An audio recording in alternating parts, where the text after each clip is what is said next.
അഹമ്മദാബാദ് വിമാന അപകടത്തിന്റെ പ്രധാനപ്പെട്ട റീസൺ തകർന്ന വിമാനത്തിൽ നടത്തിയിട്ടുള്ള പ്രാഥമിക അന്വേഷണത്തിൽ നിന്ന് തന്നെ ഏറെക്കുറെ മനസ്സിലാക്കിയിട്ടുണ്ട്. അതിൻ്റെ ചിറകിൽ വളരെ അബ്നോർമലായിട്ടുള്ള ഒരു കോൺഫിഗറേഷനാണ് കാണാൻ സാധിക്കുന്നത്. അതെന്താണെന്ന് പറയുന്നതിന് മുൻപ് എങ്ങനെയാണ് ഒരു വിമാനം ടേക്ക് ഓഫ് ചെയ്യുന്നതെന്ന് മനസ്സിലാക്കണം. അതിനുവേണ്ടി പൈലറ്റ് എന്തൊക്കെ കാര്യങ്ങളാണ് ചെയ്യുന്നതെന്ന് മനസ്സിലാക്കണം. നമുക്ക് വിമാനത്തിൻ്റെ ടേക്ക് ഓഫ് എന്താണെന്ന് പറഞ്ഞു തുടങ്ങാം. വിമാനത്തിന് പ്രധാനമായിട്ടും 4 രീതിയിലുള്ള ഫോഴ്സുകളാണുള്ളത്. ഒന്ന് വിമാനത്തെ മുന്നോട്ട് നയിക്കുന്ന ത്രസ്റ്റ്, മറ്റൊന്ന് അങ്ങനെ മുന്നോട്ട് പോകുന്നത് കാരണം കാറ്റടിക്കുന്നുണ്ട്. ആ കാറ്റടിക്കുന്നത് കാരണം പിന്നിലേക്കുള്ള ഒരു വലിവാണ്, അതിനെ ഡ്രാഗ് എന്ന് പറയുന്നു.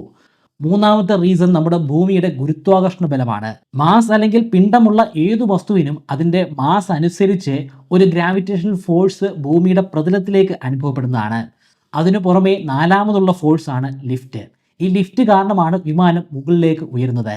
ടേക്ക് ഓഫ് നടക്കുന്ന സമയത്ത് വിമാനം മുന്നിലേക്ക് അതിൻ്റെ ടയറുകളിലൂടെ സഞ്ചരിക്കുന്നത് നമുക്ക് കാണാൻ സാധിക്കും. സഞ്ചരിക്കും തോറും അതിൻ്റെ വേഗത വർദ്ധിച്ചുകൊണ്ട് തന്നെ ഇരിക്കുകയാണ്. ഇങ്ങനെ മുന്നോട്ട് സഞ്ചരിപ്പിക്കുന്നത് ആ വിമാനത്തിൻ്റെ എഞ്ചിനാണ്. ആ എഞ്ചിൻ കാരണം ഉണ്ടാകുന്നതാണ് ത്രസ്റ്റ്. പക്ഷേ വിമാനത്തിൻ്റെ എഞ്ചിന് നേരിട്ട് ഒരിക്കലും ലിഫ്റ്റ് ഉണ്ടാക്കിയെടുക്കാൻ സാധിക്കുകയില്ല. ലിഫ്റ്റ് ഉണ്ടാക്കിയെടുക്കുന്നത് അതിൻ്റെ ചിറകുകളിലും ടെയിലുകളിലും നടത്തുന്ന ചില അഡ്ജസ്റ്റ്മെൻറ്റുകളാണ്. ഒറ്റ നോട്ടത്തിൽ ഈ ചിറകുകളും ടെയിലും ഒക്കെ ഒരൊറ്റ സ്ട്രക്ചറാണെന്ന് തോന്നിക്കുമെങ്കിലും അതിൻ്റെ ഉള്ളിൽ തന്നെ വേറെയും ചില സ്ട്രക്ചറുകളുണ്ട്. ആ സ്ട്രക്ചറുകളെ നമുക്ക് ചലിപ്പിക്കാൻ സാധിക്കുന്നതാണ്.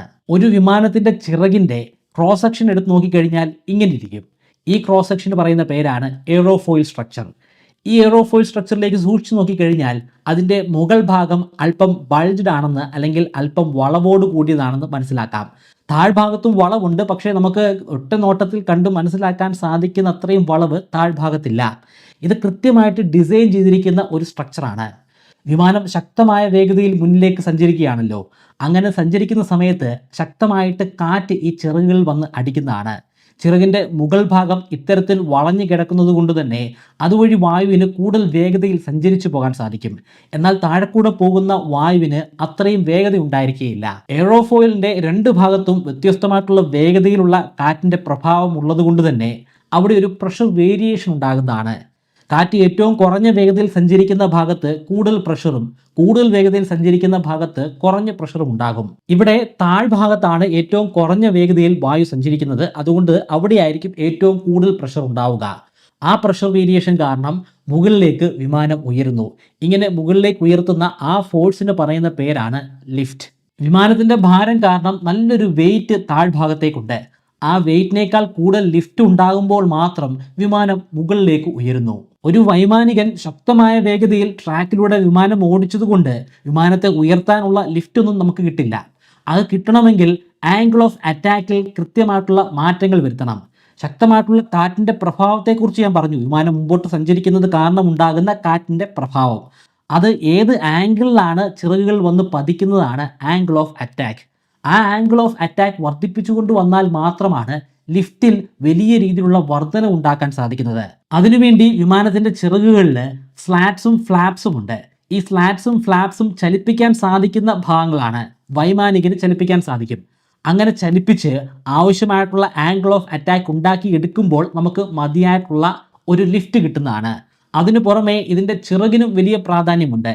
ചിറകിൽ പ്രധാനമായിട്ടും 2 ഭാഗങ്ങളുണ്ട്, റൂഡറും എലിവേറ്ററും. റൂഡർ ഹൊറിസോണ്ടലായിട്ടുള്ള ഫോഴ്സിനെ കൺട്രോൾ ചെയ്യുമ്പോൾ എലിവേറ്റർ വെർട്ടിക്കലായിട്ടുള്ള, അതായത് മുകളിലേക്കും താഴേക്കുമുള്ള ഫോഴ്സിനെ കൺട്രോൾ ചെയ്യുന്നു. അതായത് ടേക്ക് ഓഫ് സമയത്ത് ഈ എലിവേറ്ററിൻ്റെ ആംഗിളിന് വലിയ പ്രാധാന്യമുണ്ട്. ടിപ്പിക്കലി ഇതൊരു 15 ഡിഗ്രി സെൽഷ്യസ് ആയിരിക്കും. അതുപോലെ ഫ്ലാപ്പിൻ്റെ ആംഗിൾ ടിപ്പിക്കലി 5 ഡിഗ്രി സെൽഷ്യസുമായിരിക്കും. വിമാനം ട്രാക്കിൽ നിന്നും പതിയെ ഉയർന്നു കഴിഞ്ഞാൽ പിന്നീട് ക്ലൈംബിംഗ് ഫേസ് ആരംഭിക്കുകയാണ്. അത് മുകളിലേക്ക് ഉയർന്നുകൊണ്ട് തന്നെ ഇരിക്കും. ഈ ക്ലൈംബിംഗ് ഫേസ് അവസാനിക്കുന്നത് ഇത് ഏകദേശം 30,000 അടി ഉയരത്തിൽ, അതായത് ഒരു 9 കിലോമീറ്റർ അടി ഉയരത്തിലെങ്കിലും എത്തിച്ചേരുമ്പോഴാണ്. അതിനുശേഷം ഇതിൽ അനുഭവപ്പെടുന്ന ലിഫ്റ്റും വെയിറ്റും തുല്യമായിരിക്കും. അതായത് അതിൻ്റെ ഉയരത്തിൽ ഒരു രീതിയിലുള്ള മാറ്റവും സംഭവിക്കുന്നതല്ല. ത്രസ്റ്റിൻ്റെ ആ ഒരു ഫോഴ്സ് അനുസരിച്ച് ഇത് മുന്നോട്ട് സഞ്ചരിച്ചുകൊണ്ട് തന്നെ ഇരിക്കും. പക്ഷേ അഹമ്മദാബാദിലെ ആ വിമാനത്തിന് വെറും 625 അടി ഉയരത്തിലേക്ക് ഉയരാൻ മാത്രമേ സാധിച്ചുള്ളൂ. അതിന് ഇനിയും ഉയരണമായിരുന്നു. ഇനിയും ഉയരാനായിട്ട് കൂടുതൽ നേരത്തേക്ക് അതിൻ്റെ ചിറകുകളിലുള്ള ഫ്ലാപ്പുകൾ ഒരു 5 ഡിഗ്രി സെൽഷ്യസിൻ്റെ ആംഗിൾ ഉണ്ടാക്കണമായിരുന്നു. അതിൻ്റെ ടെയിലിൽ അടങ്ങിയിരിക്കുന്ന, അതായത് അതിൻ്റെ വാലിൽ അടങ്ങിയിരിക്കുന്ന എലിവേറ്റർ 15 ഡിഗ്രി സെൽഷ്യസിൻ്റെ ടിപ്പിക്കലായിട്ടുള്ള ഒരു ആംഗിളും ഉണ്ടാക്കണമായിരുന്നു. ഇത് രണ്ടും അവിടെ നടന്നിട്ടില്ല. പ്രാഥമിക ഇൻസ്പെക്ഷനിലൂടെ മനസ്സിലാക്കാൻ സാധിക്കുന്നത് അതിൻ്റെ ചിറകുകളിലുള്ള ഫ്ലാപ്പുകൾ അടഞ്ഞിരിക്കുകയായിരുന്നു എന്നാണ്. അതായത് അവിടെ കാര്യമായിട്ട് ആംഗിളുകളൊന്നും സൃഷ്ടിച്ചിരുന്നില്ല. അങ്ങനെ ആംഗിളുകൾ സൃഷ്ടിക്കാൻ സാധിക്കാതെ വന്നതാണ് ഇവിടുത്തെ പ്രധാനപ്പെട്ട പ്രശ്നമായിട്ട് മാറിയത്. ടേക്ക് ഓഫിൻ്റെ സമയത്ത് തന്നെ അതിൻ്റെ ലാൻഡിംഗ് ഗിയറുകൾ റിട്രീറ്റ് ചെയ്യണമായിരുന്നു. പക്ഷേ അത്തരത്തിലുള്ള ഒരു പ്രക്രിയ നടന്നിട്ടില്ലെന്ന് മനസ്സിലാക്കാൻ സാധിക്കും. വിമാനം ട്രാക്കിൽ നിന്ന് മുകളിലേക്ക് ഉയർന്നിട്ടുണ്ട്. അതായത് ആദ്യഘട്ടത്തിൽ ഫ്ലാപ്പും എലിവേറ്ററും പ്രവർത്തിച്ചിട്ടുണ്ടായിരിക്കണം, അല്ലെങ്കിൽ അത് മുകളിലേക്ക് ഉയരില്ല. എന്നാൽ വളരെ പെട്ടെന്ന് തന്നെ അത് പ്രവർത്തനരഹിതമായി മാറിയിട്ടുമുണ്ടായിരിക്കും. അതുകൊണ്ട് തന്നെയാണ് മുകളിലേക്ക് ഉയർന്ന ആദ്യ നിമിഷങ്ങൾ തന്നെ വൈമാനികന് ഒരു ഡിസ്ട്രസ് കോൾ ഉണ്ടാക്കാൻ സാധിച്ചത്. മേഡേ കോൾ എന്നാണ് ഈ ഡിസ്ട്രസ് കോളിന് പറയുന്നത്. അതായത് വൈമാനികന് വളരെ എമർജൻസി ആയിട്ട് സഹായം എത്തിക്കണം, വലിയ രീതിയിലുള്ള ഒരു അപകടം സംഭവിക്കാൻ പോവുകയാണെന്നാണ് ഇതിലൂടെ മനസ്സിലാക്കാൻ സാധിക്കുന്നത്. ഇനി ഒരുപാട് ഇൻസ്പെക്ഷനുകളും പഠനങ്ങളും ഒക്കെ നടക്കാനുണ്ട്. എങ്കിൽ മാത്രമാണ് ഇത് ശരിക്കും വിമാനത്തിൻ്റെ തന്നെ ഒരു പ്രശ്നമാണോ എന്ന് നമുക്ക് മനസ്സിലാക്കാൻ സാധിക്കുന്നത്. വൈമാനികന്റെ ഭാഗത്തു നിന്നും ഒരു പ്രശ്നം ഉണ്ടാവാനുള്ള സാധ്യത വളരെ വളരെ കുറവാണ്. കാരണം വളരെയധികം എക്സ്പീരിയൻസ്ഡ് ആയിട്ടുള്ള ഒരു വൈമാനികനാണ് ആ വിമാനം ഓപ്പറേറ്റ് ചെയ്തിരിക്കുന്നത്.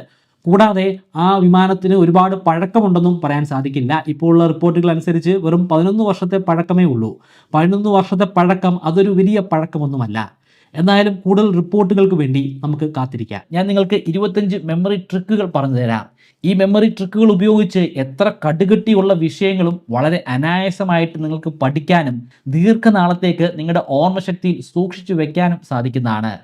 ഈ 25 ട്രിക്കുകളും ഒരു കോഴ്സിൻ്റെ രൂപത്തിൽ ബ്രൈറ്റ് കെയർലൈറ്റിൻ്റെ വെബ്സൈറ്റിലും ആൻഡ്രോയിഡ് ആപ്ലിക്കേഷനിലും ഇപ്പോൾ ലഭ്യമാണ്.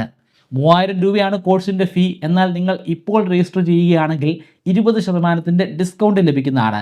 അതിനുവേണ്ടി സ്ക്രീനിൽ കാണുന്നത് പോലെ MBK20 എന്ന പ്രോമോ കോഡ് ഉപയോഗിക്കുക. ഡിസ്ക്രിപ്ഷനിലും ഫസ്റ്റ് കമൻറ്റിലും ഞാൻ അതിൻ്റെ ലിങ്ക് കൂടി കൊടുക്കുന്നുണ്ട്. താല്പര്യമുള്ളവർ ഇപ്പോൾ തന്നെ രജിസ്റ്റർ ചെയ്യുക.